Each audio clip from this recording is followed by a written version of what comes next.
High viewers, welcome to our channel. Ram Pothineni గారు హీరోగా, Mahesh Babu P గారి దర్శకత్వంలో తెరకెక్కిన సినిమా 'ఆంధ్ర కింగ్ తాలూకా'. ఈ సినిమాలోని రామ్ గారికి జోడీగా భాగ్యశ్రీ గారు హీరోయిన్గా నటించారు. ఒక ఫ్యాన్ బాయ్కి సంబంధించిన కాన్సెప్ట్ని తీసుకొని ప్రేక్షకుల ముందుకు తీసేస్తున్న సినిమాయే ఈ సినిమా. ప్రస్తుతానికైతే నవంబర్ 27న వరల్డ్ వైడ్గా గ్రాండ్గా రిలీజ్ అయిన ఈ సినిమా ప్రేక్షకులందరినీ చాలా బాగా ఆకట్టుకుందనే చెప్పాలి. ప్రస్తుతానికైతే బాక్సాఫీస్ దగ్గర 7వ రోజుని కూడా విజయవంతంగా పూర్తి చేసుకుంది. అంటే ఫస్ట్ వీక్ని అయితే మాత్రం విజయవంతంగా పూర్తి చేసుకుందనే చెప్పాలి 'ఆంధ్ర కింగ్ తాలూకా' సినిమా. సినిమాకి సంబంధించిన 7వ రోజు కలెక్షన్స్ విషయానికి వెళ్తే 2 తెలుగు రాష్ట్రాలతో పాటు వరల్డ్ వైడ్గా కూడా సాలిడ్ కలెక్షన్స్ని రాబట్టింది.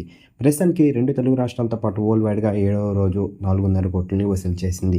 మరి 7వ రోజు 4.5 కోట్లు అంటే మంచి కలెక్షన్స్ అని చెప్పాలి. మరి ఈ సినిమా కనుక మీరు చూసినట్టుగైతే సినిమా ఎలాగుంది, మరి రామ్ గారు ఈ సినిమాతోని తన కంబ్యాక్ ఇచ్చారా లేదని మీరు అనుకుంటున్నారో కింద కనిపిస్తున్న కామెంట్ బాక్స్లో కామెంట్ చేయండి. ఈ వీడియో కనుక మీకు నచ్చినట్లయితే లైక్ చేయండి, షేర్ చేయండి. మరిన్ని ఇంట్రెస్టింగ్ అప్డేట్స్ కోసం మన ఛానల్ని సబ్స్క్రైబ్ చేసుకోండి.